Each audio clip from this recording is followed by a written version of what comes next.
Welcome in, everyone. Today we're going to do a deep dive on a really disturbing double homicide that's shaken Calgary. Okay.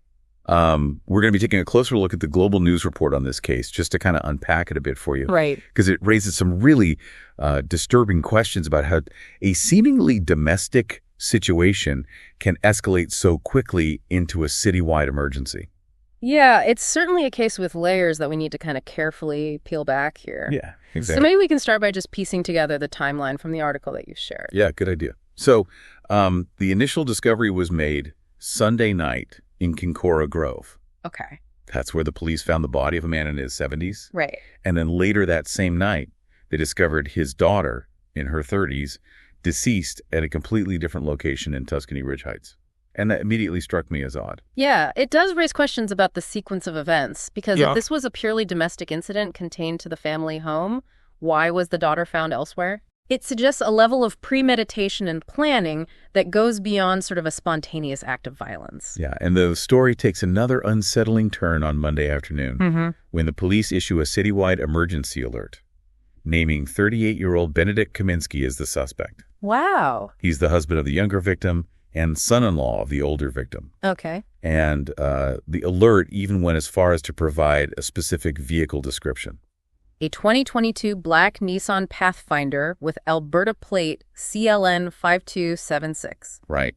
Wow. So, including that level of detail in a citywide alert indicates that the police believe he poses a significant threat to public safety. For sure. They even warned people not to open their doors to strangers and to call 911 immediately if they see Kaminsky. It's chilling. Yeah, very much so. It makes you think back to, that neighbor, Diane Lincoln, who was quoted in the article.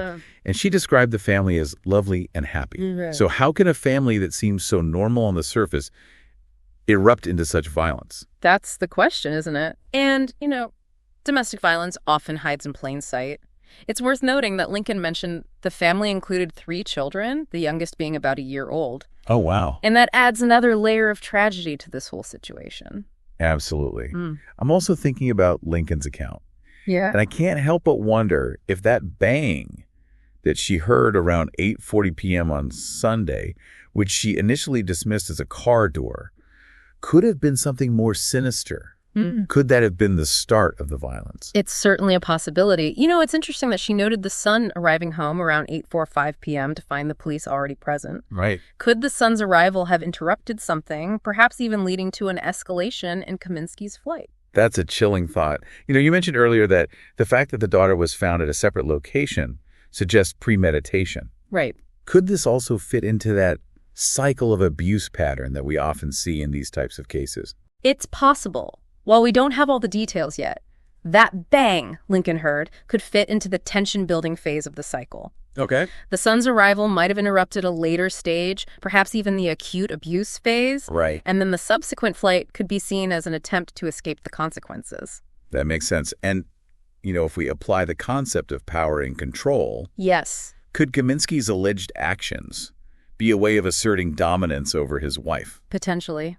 Investigators will likely delve into the family dynamics to see if there's any history of controlling behavior, isolation tactics, or even financial manipulation. It's just so sad to think about those children. I know. They've lost their mother and grandfather, and their father is the prime suspect in their deaths. I can't even begin to imagine the trauma they're experiencing. The ripple effects of domestic violence are profound and long-lasting. Yeah. And providing support and resources for those children will be crucial for their healing and well-being. But there's still so much we don't know. The Global News article mentioned that no arrests have been made yet, and the autopsies are scheduled for later this week. Right, so those autopsy results will likely provide crucial information for the investigation. Absolutely. Potentially shedding light on the cause of death and the sequence of events. Yes. It's a waiting game at this point. It is. But one that holds significant weight for those seeking justice in this case. Indeed. And as we await those developments, it's important to reflect on the bigger picture. Yeah. This case highlights the hidden nature of domestic violence and the tragic consequences that can unfold. It's a stark reminder that even in seemingly normal families, darkness can lurk beneath the surface. That's a sobering thought. It raises the question, how can we as a society become more attuned to the warning signs of domestic violence? Right. How can we create environments where victims feel safe to speak out and seek help before it's too late? Those are the questions we'll be exploring as we continue our deep dive into this case. But before we move on, I wanted to address something that you specifically mentioned, wanting to understand better. Oh, okay. The article mentioned potential legal challenges if Kaminsky is apprehended. Right. And you were curious about terms like premeditation and malice aforethought. Yeah, those legal terms always seemed a bit murky to me. They are complex, but they're crucial to understanding how the law approaches these types of cases. Okay. So let's unpack them. Premeditation, for instance, implies that the act was planned in advance. Okay. This could be demonstrated through evidence such as internet searches on how to commit murder, purchasing weapons beforehand, or even written or verbal threats made to the victims. Okay, so it's not just about proving that Kaminsky committed the act. Right. But also that he intended to do it beforehand. Precisely. Malice aforethought is another key concept. Okay. This indicates a deliberate intention to cause harm or kill. The prosecution would need to demonstrate that Kaminsky acted with a depraved heart. Right. Meaning he showed a callous disregard for human life. Okay. Now, this can be a difficult concept to prove. I bet. But it's essential for securing a murder conviction. So proving both premeditation and malice aforethought would be crucial for the prosecution to secure a first-degree murder conviction. Yes. Without that, the charges and potential penalties could be significantly different. You've got it. It's a complex legal landscape. Yeah. And we'll be delving deeper into these nuances as we continue our deep dive. But for now, let's just pause here and let this information sink in. Yeah, it's a lot to process. Incredibly insightful, though. I'm eager to delve further into the psychological aspects of this case and explore what might have driven Kaminsky to commit such a horrific act. Then let's move on to part 2, where we'll unpack the psychology of domestic violence and examine the potential motivations behind these tragic events. Sounds good to me. Welcome back. As we dig deeper into this Calgary case, I think it's time to shift our focus to the psychological aspects of domestic violence. Okay. It's a complex and sensitive topic. Right. But, understanding some of the underlying dynamics can be crucial for addressing this issue. I agree. It feels strange trying to analyze someone's psychology in such a tragic situation. Yeah. Especially when we don't have all the facts. Yeah. But I do see the value in exploring those potential motivations and behavioral patterns. It's not about making excuses for the violence, but rather about gaining insights into how these situations escalate and identifying potential warning signs for future prevention. Right. One framework that can be helpful in understanding these patterns is the cycle of abuse. Oh, yeah, we touched on that briefly in the last part. Can you explain that in a little more detail? I'm particularly interested in how it might apply to this specific case. Certainly. So the cycle of abuse, while not a perfect model, describes a recurring pattern often observed in abusive relationships. It starts with a tension-building phase, where there's growing conflict, stress, and emotional abuse. We might see controlling behavior, isolation tactics, or verbal aggression. Could that bang that the neighbor heard, the one she initially dismissed as a car door, potentially fit into that tension-building phase? It's like a subtle hint of something brewing beneath the surface. It's possible. And, remember she described the family as lovely and happy. Right. That discord between outward appearances and the potential for violence is what makes these situations so difficult to detect. It's a chilling thought. So what happens after the tension builds? The cycle typically escalates to an acute abuse phase, where physical, emotional, or sexual violence erupts. This could be a single incident or a prolonged period of abuse. In the Calgary case, we don't yet know the details of what transpired. Right. But the 2 deaths certainly indicate a horrific act of violence. Yeah, and we know the son arrived home to find the police already present. Yeah. Could his arrival have interrupted this acute abuse phase, perhaps even contributing to Kaminsky's flight? That's certainly a possibility. The son's arrival might have disrupted the abuser's control, leading to panic and a desperate attempt to escape the consequences. It's like a pressure cooker exploding. Yeah. But then what? Does the violence just continue?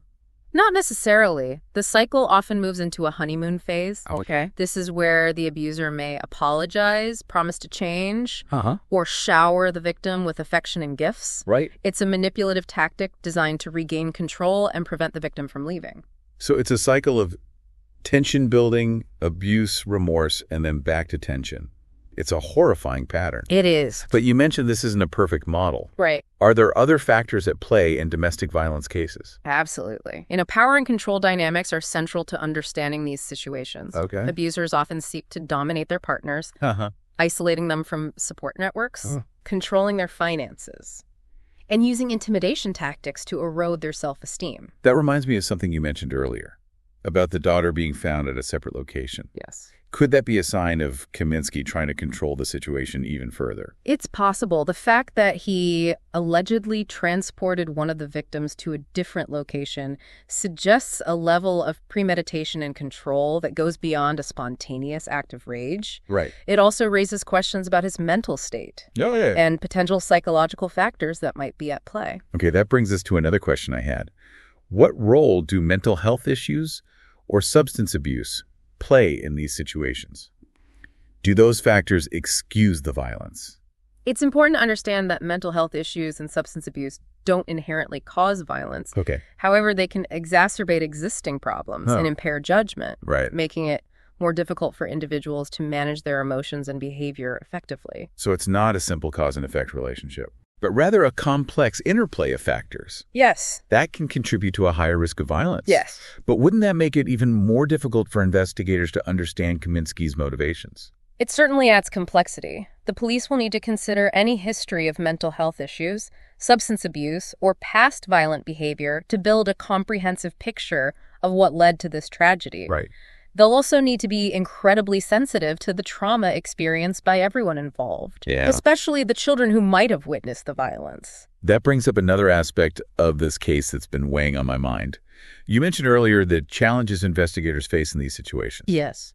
What are some of the specific obstacles they encounter when dealing with a case like this? Domestic violence cases present unique challenges for law enforcement. Okay. Victims may be hesitant to cooperate due to fear of retaliation, emotional attachment to the abuser, or feelings of shame and guilt. I can imagine that fear would be amplified in this case, with the suspect still at large. Witnesses might be terrified to come forward. Yes. Especially if they believe Kaminsky is capable of harming others. Absolutely. Building trust and assuring witnesses of their safety is paramount. Investigators need to carefully piece together a timeline of events, relying on physical evidence, witness testimony, and forensic analysis to build a solid case. It sounds like an incredibly difficult and emotionally draining task. It is. It's a puzzle with missing pieces and emotional landmines everywhere. That's a good analogy. And the stakes are incredibly high. Right. Not only do they need to solve this horrific crime, but they also need to apprehend a suspect who might pose a danger to the community. Right. It's a race against time to bring justice and ensure public safety. And what about the legal challenges? Yes. We talked earlier about premeditation and malice aforethought. Right.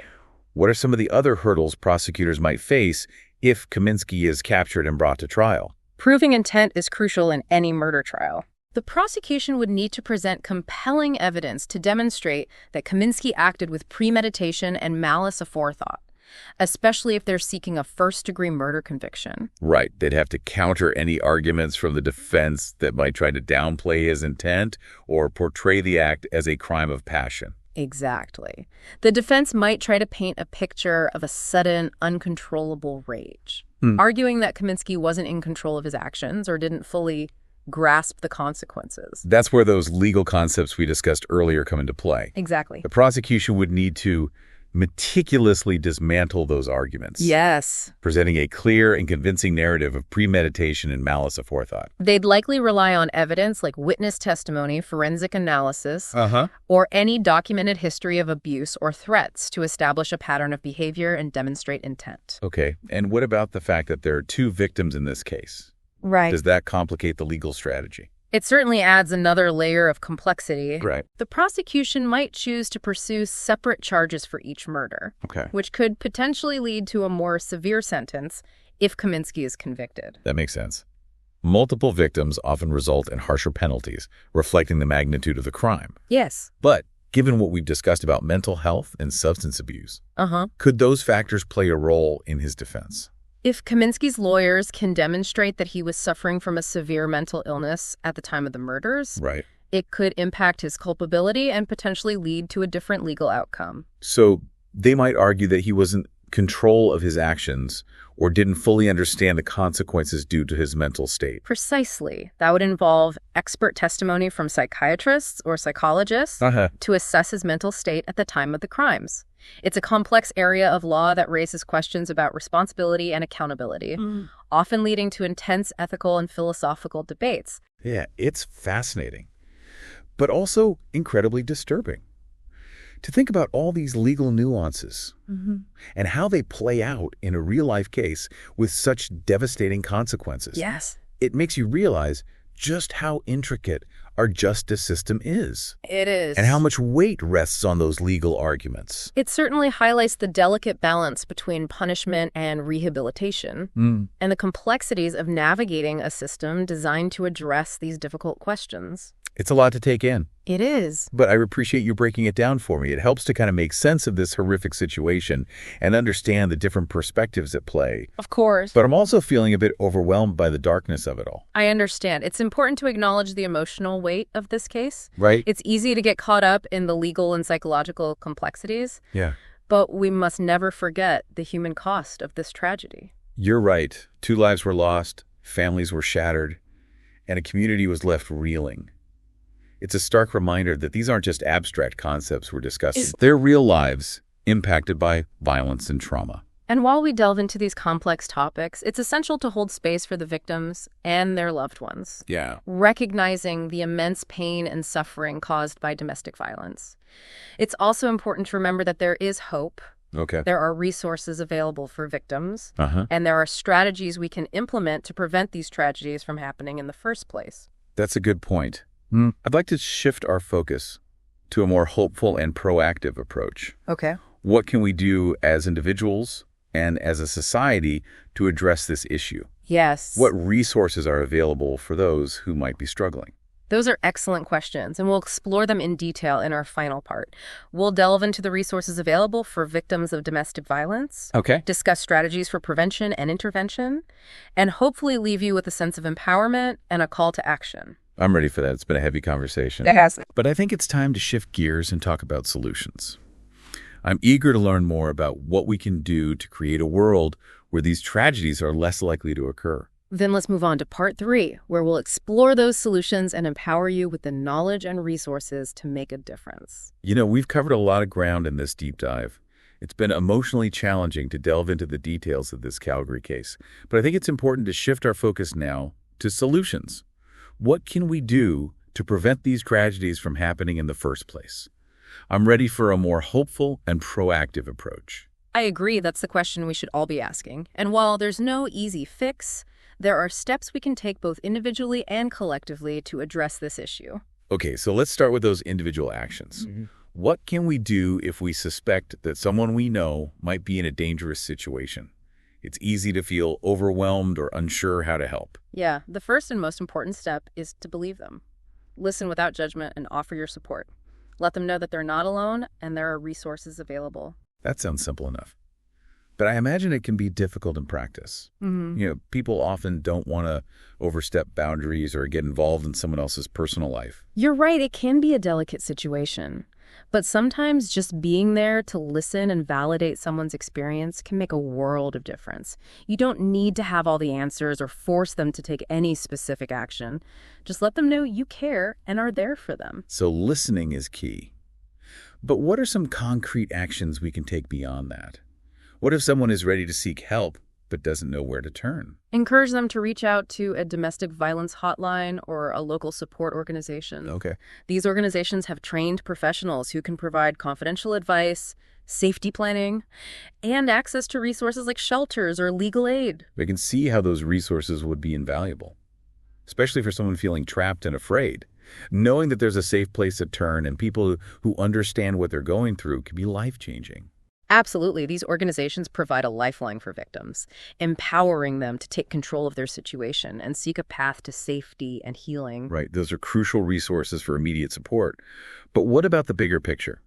Is it even possible to prevent these situations from arising in the first place? Prevention is a complex challenge, but it's not an insurmountable one. It requires a multifaceted approach that addresses the root causes of domestic violence and promotes a culture of respect and equality. You mentioned changing those societal norms and attitudes. Can you elaborate on that a bit? What are some specific things we can do to shift those norms? Well, we need to challenge the jokes, the dismissive comments, and the subtle ways we perpetuate a culture where violence against women is minimized or excused.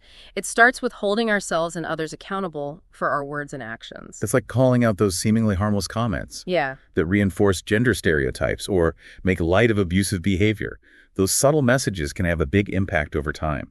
Exactly. We need to be mindful of the language we use and the messages we send, even in seemingly casual conversations. It's about creating an environment where respect and equality are the norm, not the exception. So it's about speaking up, challenging those harmful norms, and promoting those healthy relationships based on mutual respect. What about education? What role does that play in prevention? Education is paramount. We need to teach young people about healthy relationships, consent, conflict resolution, and the warning signs of abuse. This education should start early and continue throughout their lives. I agree. If we can equip children and teenagers with the knowledge and skills to recognize and reject unhealthy patterns, we can potentially break the cycle of violence before it even begins. It's about empowering them to build healthy relationships based on communication, respect, and equality. We also need to educate adults about the dynamics of domestic violence and how to recognize the signs. It sounds like it's a combination of those individual actions, education, and a broader societal shift in those attitudes and behaviors. It's a lot to tackle, but I'm starting to see how those different pieces fit together. It is a multifaceted challenge, but remember, change doesn't happen overnight. It's a long and continuous process that requires that ongoing commitment and effort.